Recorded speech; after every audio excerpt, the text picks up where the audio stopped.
Julie Jefferson. Yeah. Julie Jefferson. Dominic Masseri. Here. Scott Van Dalen. Here. All right. Please join me for the flag salute. Hey, I'm here too, and you all didn't ask for my name. Me too. Pledge allegiance to the flag of the United States of America and to the republic for which it stands, one nation, under God, indivisible, with liberty and justice for all. So, Commissioner Eisenberg and Commissioner Hampton, we just didn't get a response back, but we could see you were here. Yeah, the recording, recording whatever didn't pop on till quite a while. Anyway, we're all good. All right.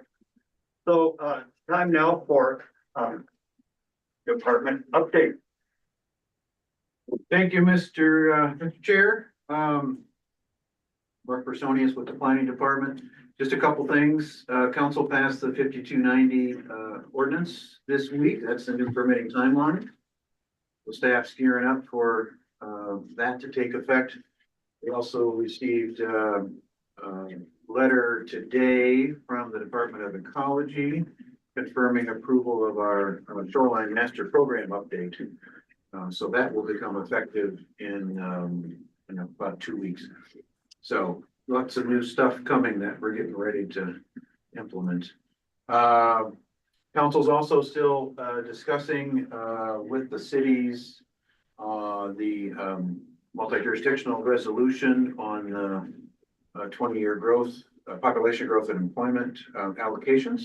That conversation is continuing. We had a presentation this past week from Whatcom County River and Flood staff came and talked about the flood mapping situations that are going on with FEMA. There's some new flood maps based on the modeling that was done after the November 2021 floods.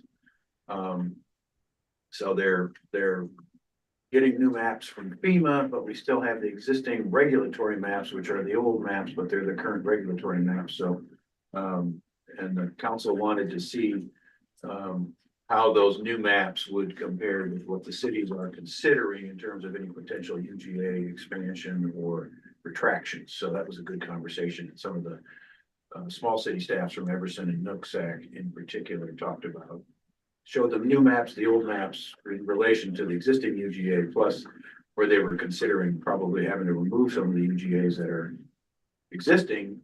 And when they were designated, they weren't in the floodplain, but now they will be in the floodplain. So, so that was a good conversation and good information for the council to learn. So that conversation is ongoing.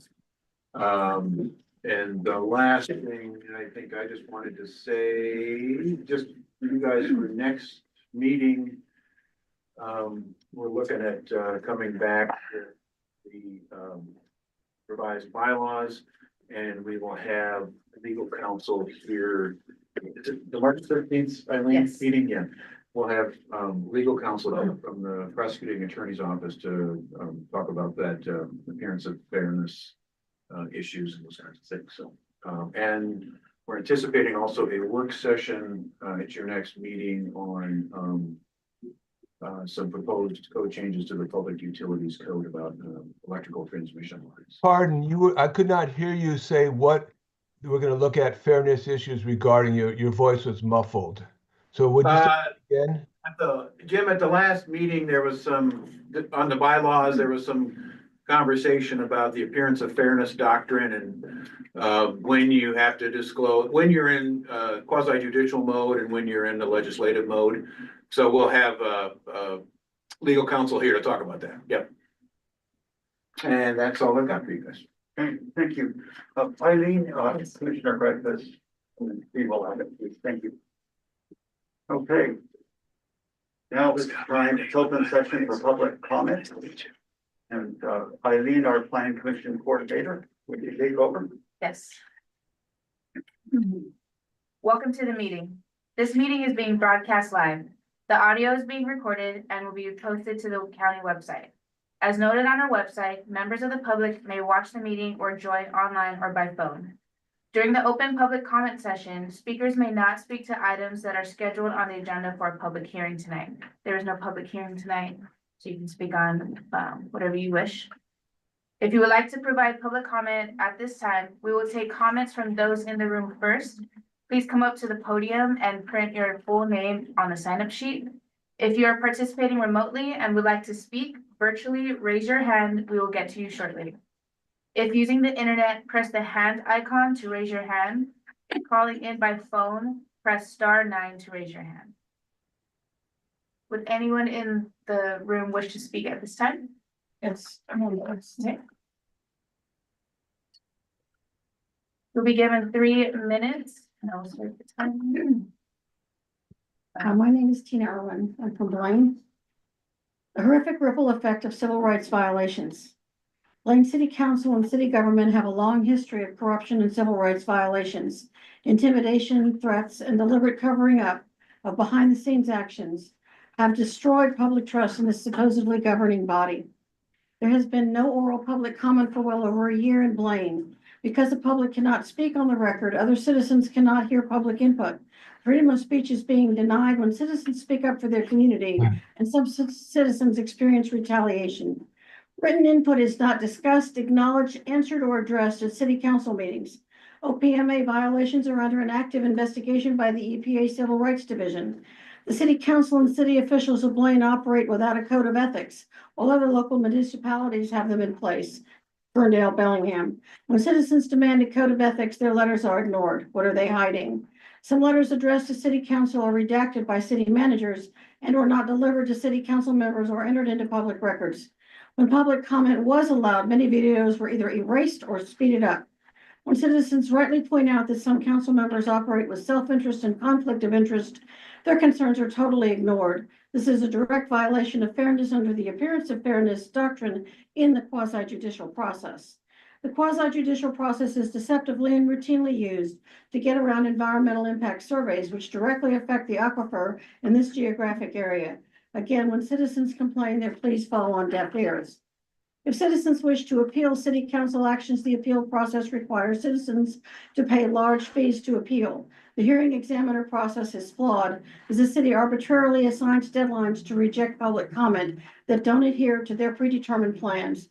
The city has deliberately failed to update the shoreline management plan to abide by the 2024 Shoreline Management Act. And when at the most recent city council meeting, this was brought up by a new city council member, the city manager said, and I quote, "There may be a version, haven't read it. I wouldn't be prepared to give you a recommendation tonight on how that could impact development or Blaine." The city manager, Mike Harmon, has had almost 11 months to adopt this. What is he hiding? Who is he protecting by not adopting this new requirement? The city has failed to update the stormwater management plan from 2019 to 2024. We are 6 years later now. Why? Because it would directly affect the plans of certain developers. The city cares more about developers and following the law, leading to the appearance of corruption. City planning staff continually fail to disclose all facts and withhold information in proposal process to city council. SEPA checklists are grandfathered. Grandfathering affects cumulative environmental impact, which the Shoreline Management Act addresses, such as Semiahmoo Spit proposal to pave and build $311 million in condos, which is not affordable housing, plus Creekside, Motts Hill, planned unit developments. Thank you.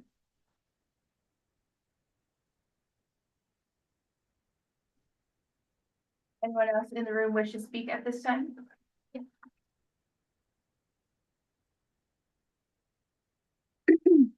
This is a wake-up call. Do not go up against the machine. A year ago, I attended my very first city council meeting. After hearing about an amendment many in our town were protesting, I started speaking out against the corruption and civil rights violations I witnessed, and I realized the machine isn't just one entity. It's a three-headed monster: the police, the press, and the city itself.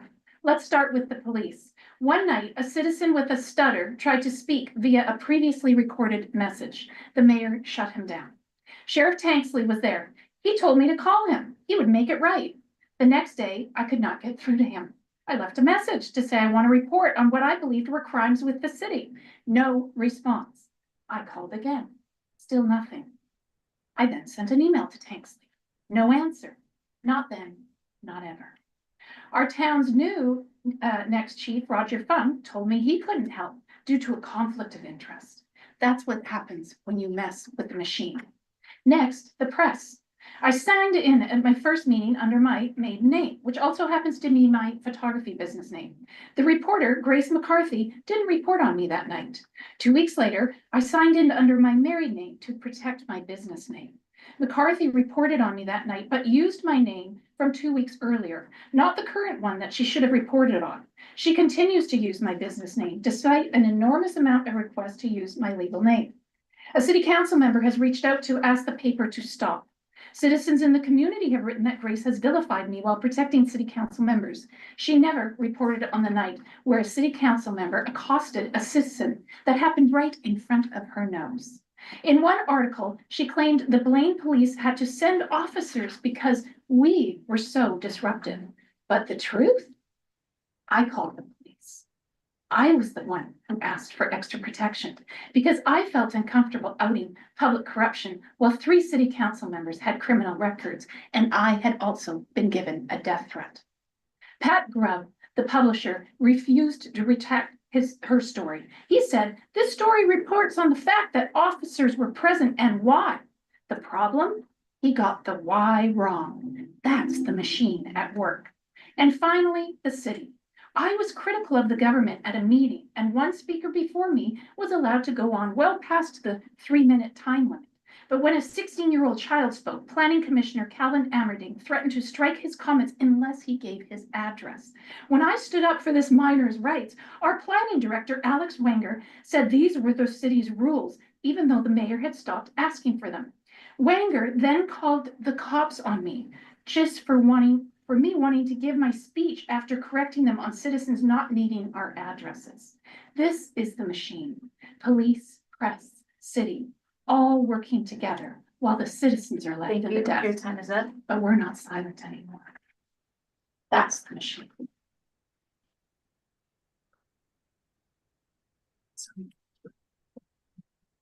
Let me know when you start. Please state your name for the record. Yes, my name is Otto Pointer. I'm with the Blaine Water Coalition. It's a pleasure to meet all of you tonight, and I just want to sort of expand on what's been going on. Our volunteer organization has put over 3,000 hours of investigations into the city practices, the codes, and particularly the environmental regulations that are now being consistently violated. We're involved in taking legal action against the city of Blaine, which may also involve Whatcom County. We are Can you filing. pause just a second?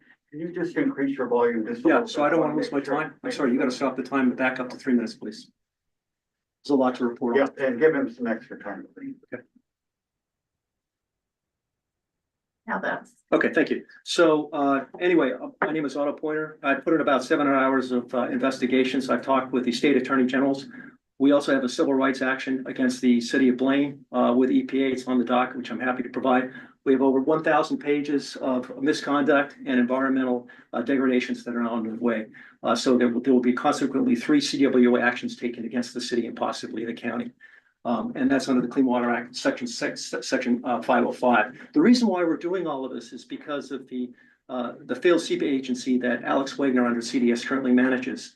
There are significant failures going on all around. What's interesting is that Drayton Harbor, 60% co-managed by both Whatcom County and the city of Blaine. You own 60% of that harbor, but yet there's no harmonization between your SMA, the Shoreline Management Act, your SMP, and the stormwater plans. Specifically, we've identified 8 code enforcement violations of armoring of the harbor. We've also identified violations in the setbacks by Alex Wagner. For example, at the $311 million condo development on Semiyama Spit that will come within 15 feet of the harbor seals that are there, as well as the salmon. There is currently a hazmat benzene plume that's part of Mike Hill's gas station. He has a conflict of interest. He's a council member that was never identified. That's within Cane Creek, which is under a $67 million restoration with the Lumi tribes for the culverts. We've identified a major stormwater failure that's occurring under Cane Creek that's been managed by the city. And that's why the city does not want to bring their code up to 2024, which is what you abide by. So your setback and variances on salmon streams are currently 150 feet. The city of Blaine is using 25 feet. Alex Wagner, for example, gave a variance to a real estate developer to allow a 25-foot setback directly from the harbor. Unbelievable. A direct violation of the SMP and direct violation of the SMA. So my ask tonight is for you to harmonize the stormwater plan and the SMA between Whatcom County and the city of Blaine. And the reason why we're seeing the impact of that right now is if you go on the northern side of the harbor, it's polluted. It has a higher fecal count, what are called higher TMDLs, which are daily management fecal loads. The E. coli count is through the roof. However, if you go on the southern side of that harbor, it's managed by Whatcom County. And what's the difference? You have active shellfish beds. They're managed by DOH. People are going down there, enjoying they're going out there, they're canoeing. The water is clean. On our side, it's polluted, it's filthy, because there's no stormwater remediation going on. We have direct hydrocarbons going directly into the water. We have fecal count going directly into the water, and we don't have the necessary setbacks. And that's because of CDS, and that's because of Alex Wegner and the lack of compliance around these plants. I brought this to the attention of the DOE, and now I'm having to spend my time and money on taking this city to court. And so we are going to bring them to court, and we need your help. We need you to harmonize these plants. So that's it. Thank you.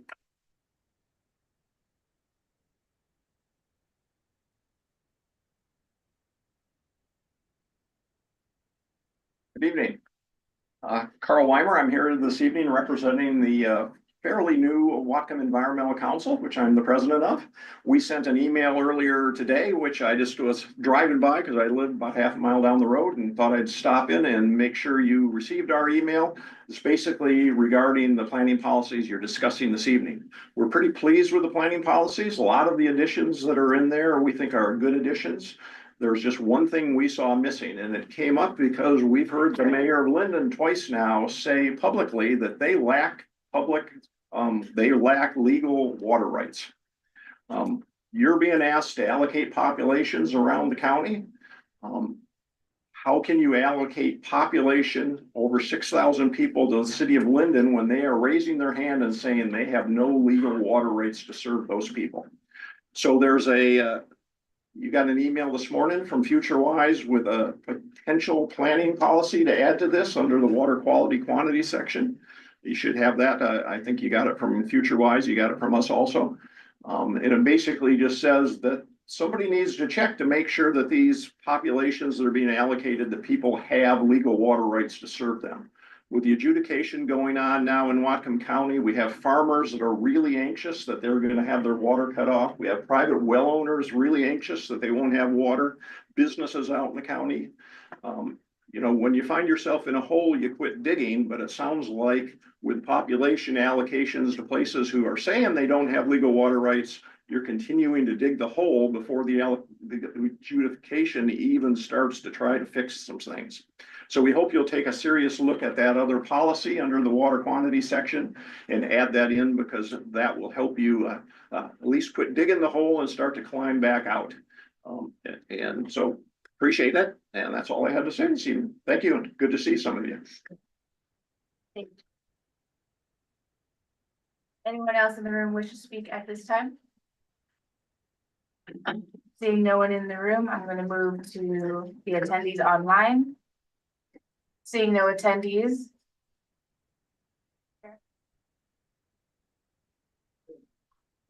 Time now for commissioner comments. Any commissioner comments?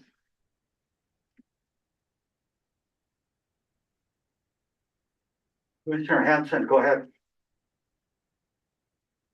Sorry. Yes, this is in response to the information about the flood mapping.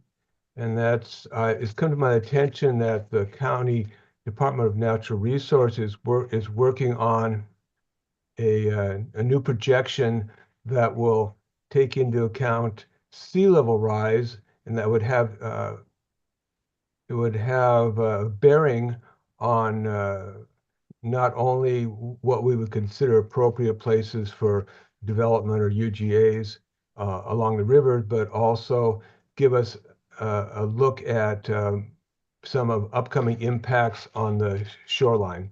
So I'm looking, that's supposed to be coming out sometime next week. And I think it will behoove us to review it when we get to looking at chapter 2.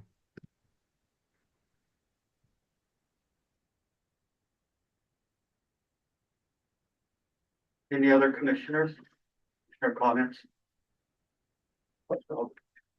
Commissioner Brown, go ahead. When is the thing they're gonna purchase the shape files for the new flood map? I don't, that's a question for Paula. I understand they have been, the most recent version came out in mid to late January. And they, So is there a version, there is a version of shape file? that, I believe so, yeah. I got most of those. Yeah, I know FEMA was meeting with the city of Sumas about how it would affect their community about where the floodway was versus the flood, was taking some. Yeah, she would know. And then, are you aware that, yeah, I stumbled across this a couple of days ago, DOE has put out a new, wetlands map No. for the whole state. Mm.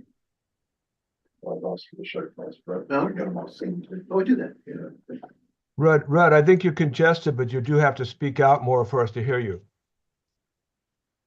Okay. He was asking some questions of Mark Personius. Do you want him to repeat those a little louder for you?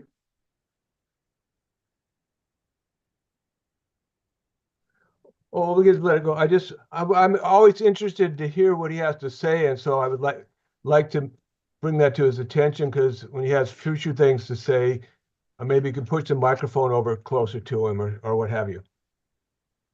Well, thank you, Jim. It's nice to know someone finds it interesting. And just in summary, I asked Mark about the FEMA maps, whether there were shape files, and I also told him that DOE's put out new wetlands maps. So. Any more commissioner comments?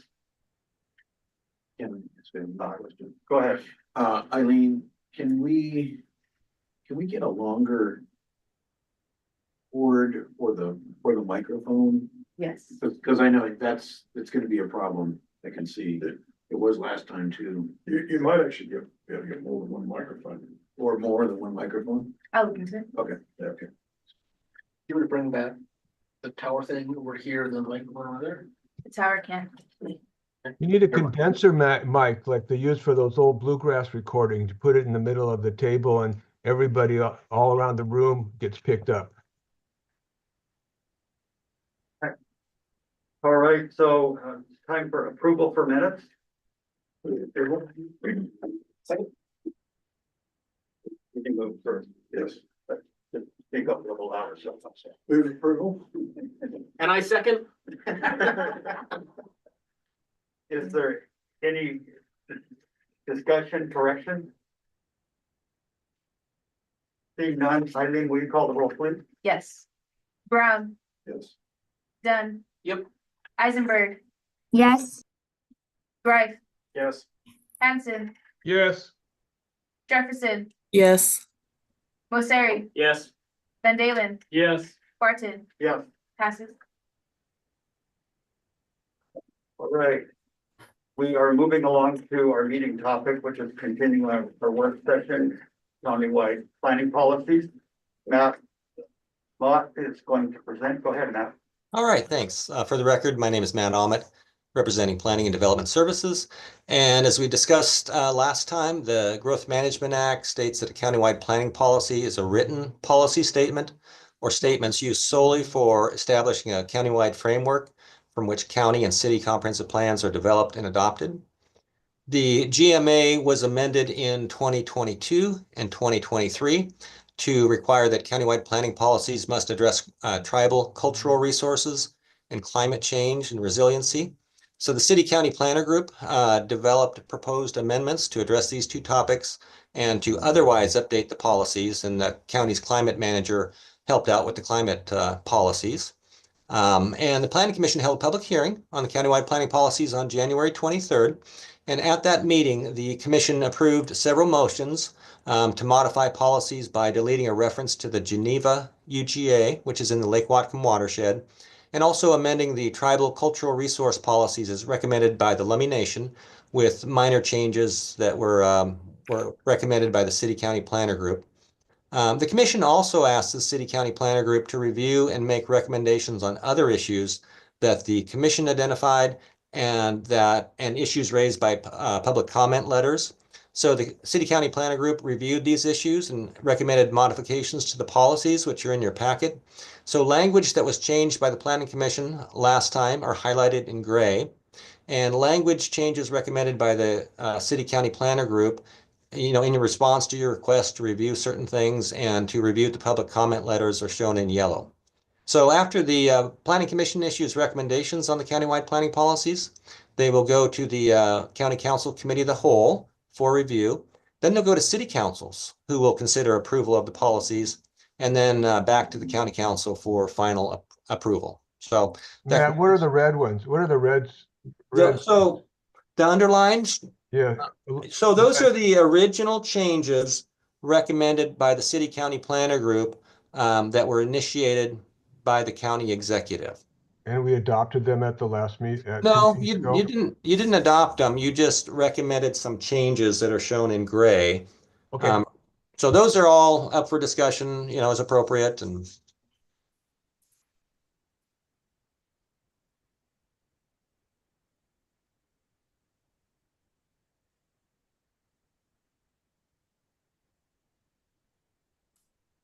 Well, just to get the conversation started, all motion, we approve the whole thing.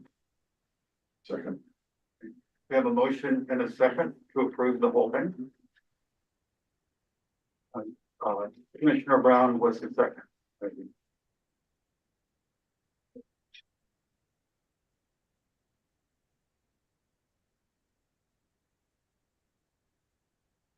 you. Commissioner Hampton, go ahead. You mean approve the whole thing with all of the suggested amendments?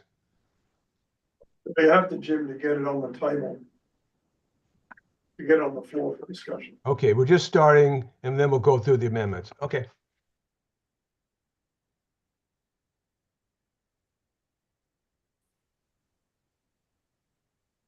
From the top or anything particular. So the question was, should we start from the top? Let's start from the top. And there's a thing I kind of came up last time, and I want to make sure as we go through this that I did in another life. I worked in every legislature in the state with the exception of Montana. I've been to a whole bunch of them, and I've been really good at getting legislation through. As we do this, I hope that we wordsmith it so we don't grow this real big, but that we make changes. When you're working in the legislature, they always try to cite a source rather than quote a source in a document. Because if that underlying document changes, then the document you're working on changes. And so as we go through this, if we can look and figure out ways to not make it grow, but make it function the way we all want it to function, that would, that's the goal. I just wanted to bring that up. So go ahead. Sure, I guess I as the chair, I can leave it up to the direct conversation, but I guess to me, I'd sort of work through from the beginning, starting from, page C1 and just say, here's some changes. Does anybody any discussion? And maybe we go through the entire thing and there's no discussion, everybody's good with it, we vote on it, approve it, great. But that might be one way to go through this and just pick up if anybody has comments. Commissioner Masseri. Yeah, so this is the second time we're seeing it, so I don't know if we have to go back through it word for word again. I think that if, in my opinion, since we went through it last time, if anyone has any specifics that we want to address, that probably would be more efficient than just going back through the whole document a second time. Okay. Yeah, I don't have any, I'm actually totally fine with as it is. I know the comments came through about page C22, adding a section there about the essentially letting cities, telling cities they can't allocate population unless they know they have water rights. Somebody has that seemed like the one thing that people were kind of talking about. So I'm fine without that change, but just wanted to bring it up. That was a change I saw in the comments, and so we'll talk about that. Well, Commissioner Hanson. I don't have an opinion on this, but I just noticed that there's a yellow one on C5, and it seems like we should go through any of the yellow or gray ones as well as a new suggestion, just since they weren't approved last time.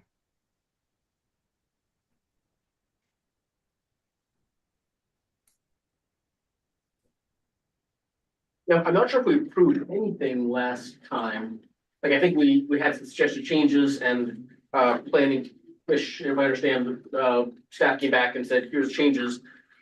Is that correct, Matt? We didn't, like, the last motion meeting, we didn't actually take any votes and officially approve, like, for example, change on C5, item 5.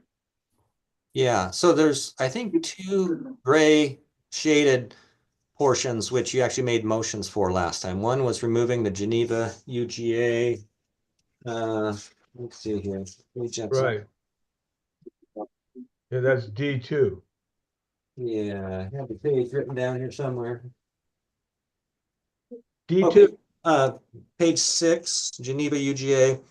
And then the tribal cultural resources on page 24, as you will recall, the Lummi Nation had submitted comments for some changes, and then the city county planner group kind of had made some very minor changes. So you approved that also. And then the yellow is issues you identified. You kind of kicked that back to the city county planner group, and we came back with recommendations that are shown in yellow. And keep in mind that the city councils will also have to endorse this document. So kind of that coordination is important with the cities.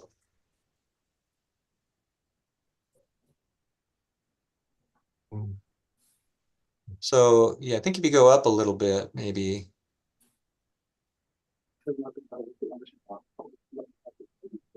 Oh, I thought I put that in gray. What happened here? Keep going up. It's gray in my packet. Yeah, it's gray in mine. I wonder what's. Got it, I got it.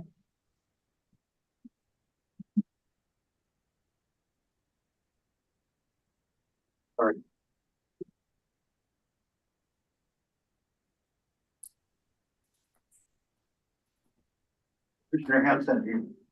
Well, I guess I'd like to move that we incorporate the addition to C5 about UGA expansion in the 100-year floodplain, which I think is pretty straightforward, but I don't think we've officially spoken on that one. That's one that came back from the other group. So, I mean, And that does proceed on to page C6 also. There's yeah. some, yep.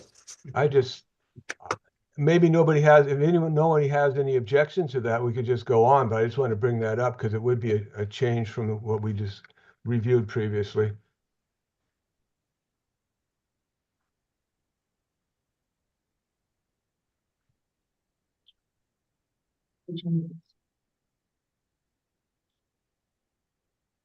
Sure why the colors aren't showing up in that one. Yeah, I don't know either.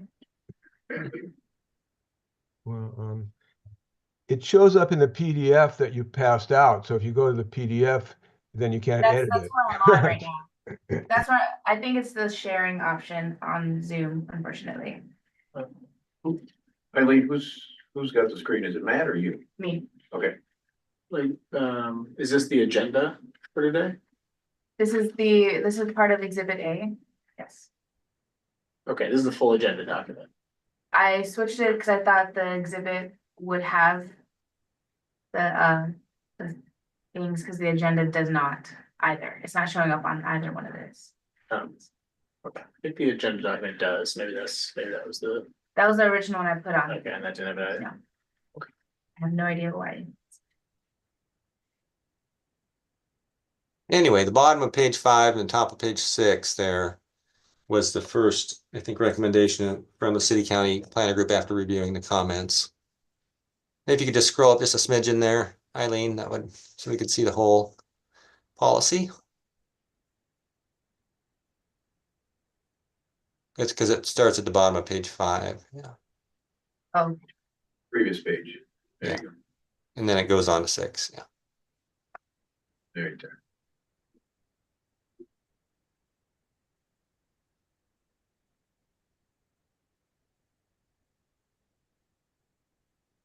And Jim, I'm sorry, you said you had a motion to approve the changes on page C5 and C6, starting with 5 on C5, and is that the correct motion?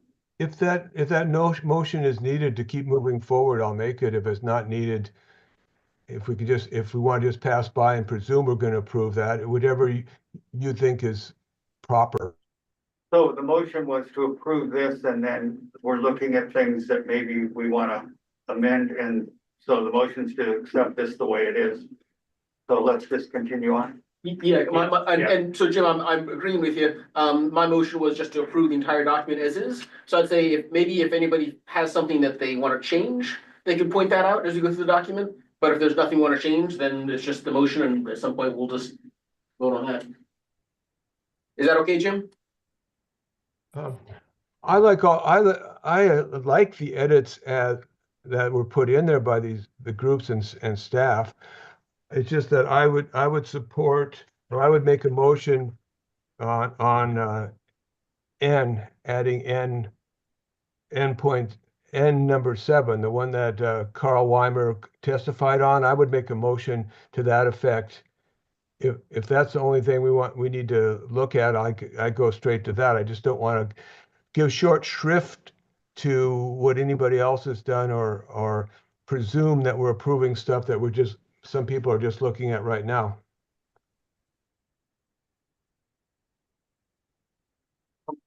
I mean, could you pull up that language from the? And Yeah, for the public comment. Where is that now? It's in the public comments, future wise. Okay. Resources. For future wise, the one that I sent out today, correct? Yes.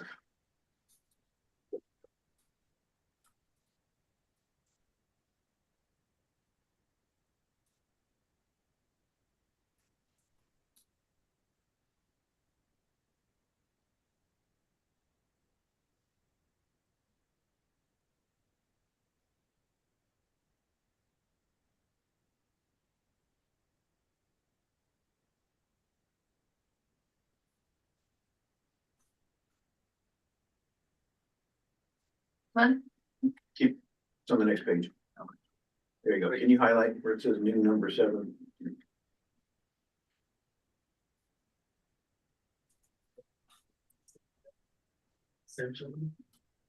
So Jim, sorry, your motion is to insert this text on page C22 after the number 6? Yes.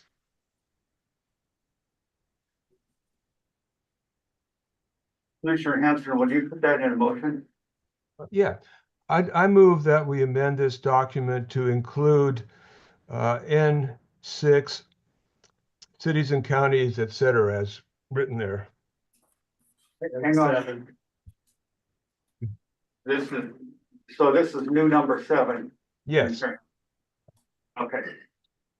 Is that a replacement or is that an addition? It's an addition. Thank you. Do we have a second?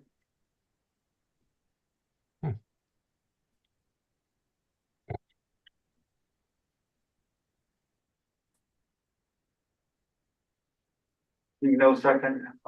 Let's go ahead and move on.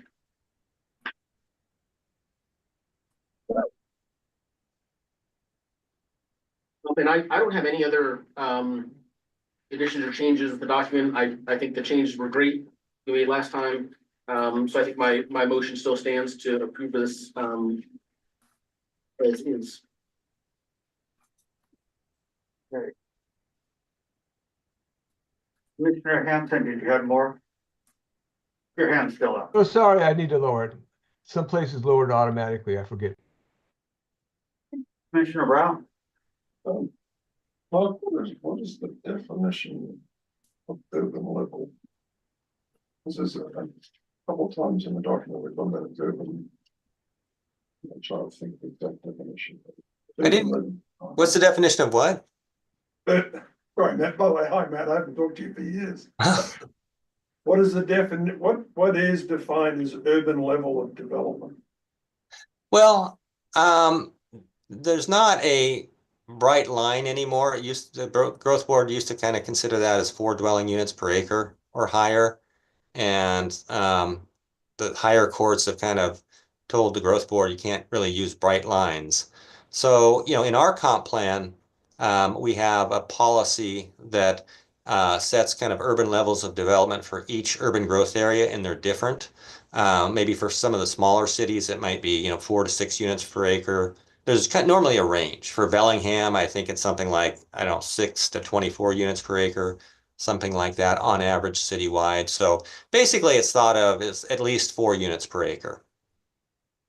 Yeah, because when we're talking about to discourage urban level or high density development outside the UGAs, Mhm. I just feel like there needs to be some definition of what it is we're discouraging. Yeah, generally, Matt said,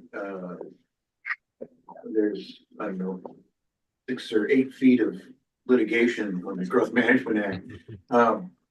But, and a lot of it was over rural, what's rural, what's urban, because there wasn't a bright line, and every jurisdiction gets to make those decisions. But the courts over the years have clarified it, somewhat. So 4 units an acre is definitely been said by the courts would be urban. 1 unit for 5 acres or lower density have definitely been ruled by the courts to be rural. Sorry, I was distracted by the chocolate. And 1 to 5, 1 unit per 5 acres.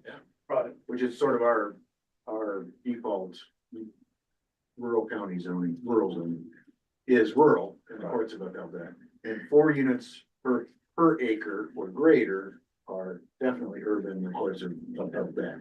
The in-between areas, and that's a big range, is where a lot of the landwards fall, right? You might have 1 unit per acre, 2 unit per acre.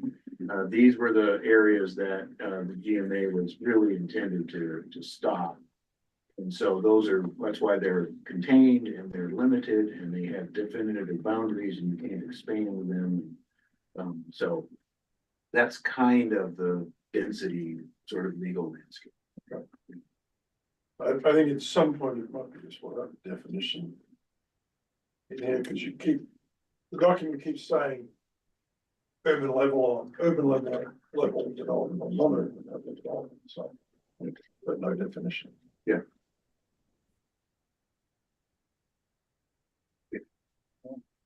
Any more comments?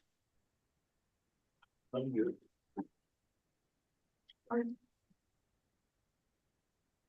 Seeing that there's no more comments, Eileen, would you call the vote, please? Yes. Dunn, Yes. Eisenberg, Abstain. Greif, Yes. Hanson, Yes. Jefferson, Yes. Mosseri, Yes. Van Dalen, Yes. Brown, Stay. Barton, Yes. approved or passed. So Eileen, was that just for 7 yes, 2 abstain, was it? That is correct. Okay, thank you. Eileen, I'll change mine to a yes. Okay. To preserve my right to reopen.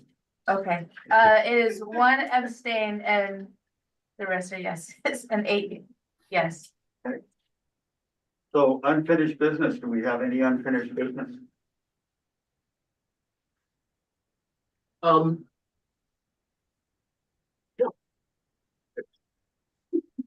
All right, seeing there's no unfinished business, the meeting is adjourned. Calvin, if I type this up real quick, can you sign it? Hang around for a minute. I just need to put in the abstain and the vote. Okay, that'd be great. I apologize for the little interruption there. I have a cousin that's a photographer in Blaine and I have never met her. And I didn't get her name, but I've never met her and she lives in Blaine and she's my cousin. Was that her? Was that her? It's not her. I'm like, man, that would have been awesome. I might have left messages and things like that. And I didn't catch her name, and then she also said she's using kind of another name, so she won't be recognized. And that was why it's like, I was like, excuse me, just a minute, I have to. Are you my cousin? For a second there, I was like, you just like, getting ready to do one from Blaine, you're wondering if they know your cousin. Yeah, yeah. This is the connection. Like, now I get it. Unique twist. He's a photographer in Blaine. Yeah, now I get it. In Blaine, and that was like, oh man, I know this is out of order, man, I'm not supposed to do this, but I. I mean, you weren't doing it from your chair, so. Step to the audience. Oh, that's great. Thank you, commissioners. Thank Thank you, everyone.